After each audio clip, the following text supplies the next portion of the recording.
干嘛？你们居然抓住了徐长生，押进大牢！靠得太近了，有颜值的美少女，就你才是奇男子，要不直接把他们干掉？是女帝追随者。大轩女帝最喜欢什么小动物吗？师兄快细细说来。山鸡，山鸡，山鸡。哦，来干杯！ Kembali lagi bersama Bang Jago. Seperti biasa Mimin selalu mendoakan kalian semoga selalu dalam keadaan sehat dan dalam kondisi terbaik. Di video kali ini Mimin akan menceritakan sebuah donghua series dari Yin Si Jongmen. Dan bagi kalian yang mungkin baru gabung ya, Mimin saranin untuk nonton bagian sebelumnya dulu. Linknya ada di deskripsi. Tak berlama-lama langsung aja kita masuk ke isi ceritanya.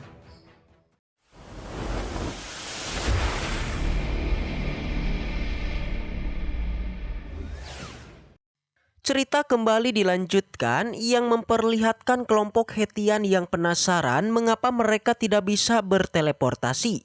Tetua itu pun menanyakan tentang token yang mereka miliki. Dia pun terkejut karena ketiga murid ini tidak memiliki token pedang. Lantas bagaimana bisa mereka memasuki kemakan pedang? Sedangkan token saja mereka tidak punya. Luoli kesal karena tetua itu tidak memberitahukan hal ini kepada mereka yang menyebabkan waktu mereka terbuang sia-sia. Padahal yang salah adalah mereka yang tidak bertanya terlebih dulu. Tetua ini pun kesal dan mengusir mereka. Alhasil Hetian dan yang lainnya pun tidak jadi berteleportasi. Mereka menjadi kebingungan mengenai tindakan apa yang harus mereka lakukan sekarang. Luoli mengajak mereka untuk mencari cara demi mendapatkan token makam pedang. Dan di tengah kebingungan itu, mereka pun dikepung oleh dua orang yang mencari keberadaan dari Su Changseng.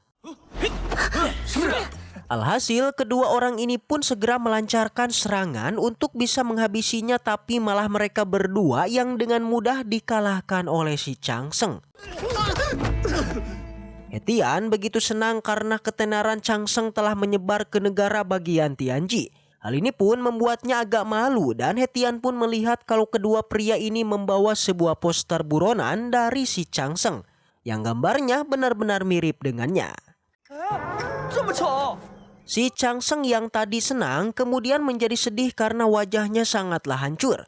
Melihat semua itu membuat Luoli kepikiran sebuah ide. Ia meminta mereka untuk melihat kalau kedua orang ini pasti berasal dari Sekte Seribu Pedang.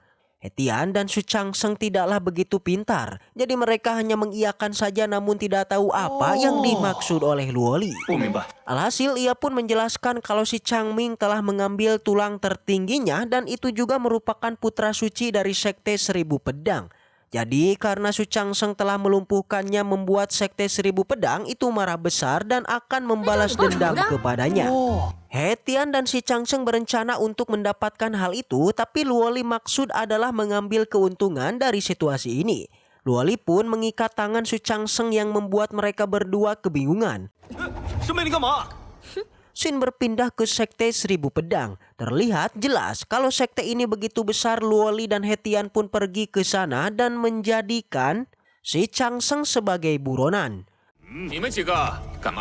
Ketika para penjaga menanyakan tujuan mereka kemari, Hetian pun menunjukkan poster hina dari si Changseng. Para penjaga agak ragu, tapi setelah menyamakan wajahnya dengan poster itu, barulah mereka menyadari kalau dia memang adalah Su Changseng, buronan yang mereka cari. Si Changseng pun berteriak dengan hebat yang membuat para penjaga akan membawa si Changseng ke dalam penjara. Sedangkan Hetian dan Luoli tetap di luar aja. Luoli memberitahu kalau sebenarnya mereka ini sudah lama mengagumi Sekte Seribu Pedang. Jadi tujuan mereka kemari juga yang bergabung dengan Sekte Seribu Pedang. Para penjaga dengan senang hati mempersilahkan mereka untuk masuk, apalagi kedua orang ini sudah berkontribusi besar pada Sekte Seribu Pedang. Kedua penjaga ini pun berencana untuk menyiapkan penjamuan besar kepada mereka. Alhasil Luoli dan Hetian pun bisa masuk kemari. Takut kebodohan Hetian akan merusak rencananya. Luoli pun meminta dia untuk tidak banyak bicara dan lebih baik ia saja yang berbicara demi mencari berbagai informasi. Hetian paham dan memuji rencana bagus yang dia buat.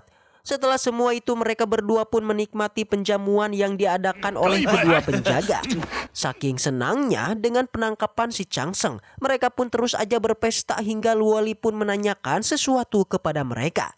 Sepertinya kedua pria ini sudah terpesona oleh kecantikan Luoli, jadi mereka pun mempersilahkannya untuk menanyakan apapun yang dia inginkan.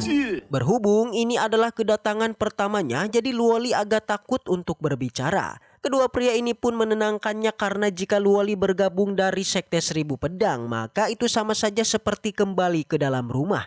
Luoli menjadi sangat risih karena kedua pria itu terus berbicara. Di sana mereka berdua itu semakin menjadi-jadi memberikan godaan kepada Luoli. Dengan pede, pria itu pun mengatakan kalau pria tampan sepertinya sungguhlah cocok dengan wanita cantik seperti dirinya. Bahkan baru kali inilah mereka melihat gadis cantik sepertinya. Luoli sudah tidak bisa menahan diri lagi, apalagi ketika itu salah satu dari mereka mulai menggenggam erat tangannya, yaitu sambil memuji kecantikan yang belum pernah ia lihat sebelumnya.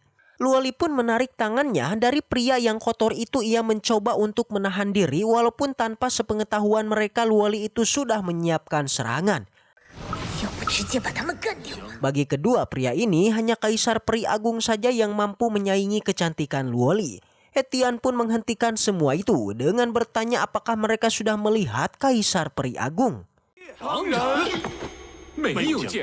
Tentu saja mereka belum melihatnya karena sosoknya itu sangatlah istimewa. Tapi walaupun begitu mereka telah mengumpulkan koleksi dari Kaisar Peri Agung. Hetian menganggap kalau Kaisar Peri Agung tidaklah begitu cantik. Hal ini pun membuat mereka kesal dan mempertanyakan kejantanan yang Hetian miliki sebab dia itu bisa berkata seperti itu. Hetian pun tertawa karena dia yakin kalau kedua pria ini tidak mengetahui apa yang disukai oleh Kaisar Peri Agung.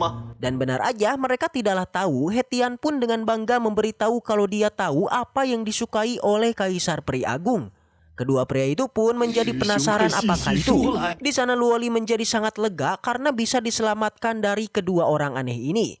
Hetian pun memberitahu kalau kesukaan Kaisar Peri Agung adalah ayam penyet walaupun mereka tidak percaya dan bahkan sempat berpikir apa bagusnya ayam itu.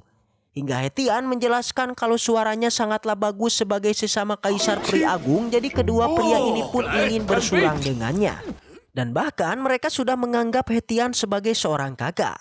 Luoli hanya bisa terdiam aja melihat keanehan mereka bertiga. Sayangnya dia masih ingin bertanya hal lain, namun apa daya kedua penjaga ini sudah tidak sadarkan diri. Bahkan Hetian juga sudah tidak mampu berdiri. Karena mereka sudah tidak sadar, Luoli pun bertanya sesuatu hal kepada para penjaga. Tapi sebelum itu dia ingin mengetes apakah pria ini sudah tidak sadar ataukah belum.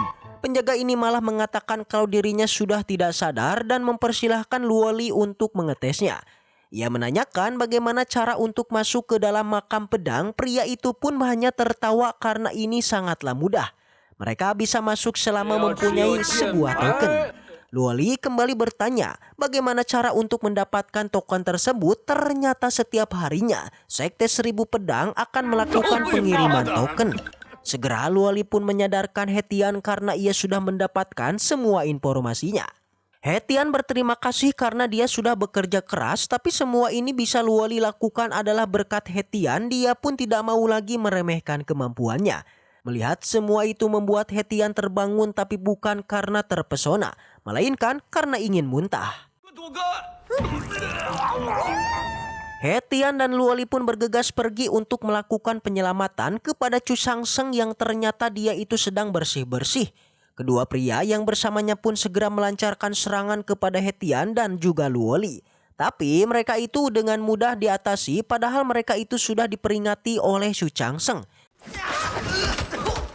Ia tidak menyangka kalau kedua seniornya melakukan serangan secara brutal padahal kedua orang ini bukanlah orang jahat. Sebelumnya, Changseng dan kedua orang ini sedang melakukan bersih-bersih karena tempat ini terlalu kotor untuk ditinggali. Hanya saja Hetian kebingungan dan orang-orang di sebelah lain yang ternyata mereka tidak setuju untuk melakukan pembersihan. Jadi si Changseng melempar mereka ke sana. Hal itu membuat Hetian tidak bisa berkata-kata dan setelah itu cerita pun bersambung. Baiklah, mungkin segitu aja untuk pembahasan kali ini. Semoga kita selalu diberikan kesehatan untuk mengawal donghua ini. dan sampai jumpa di video selanjutnya.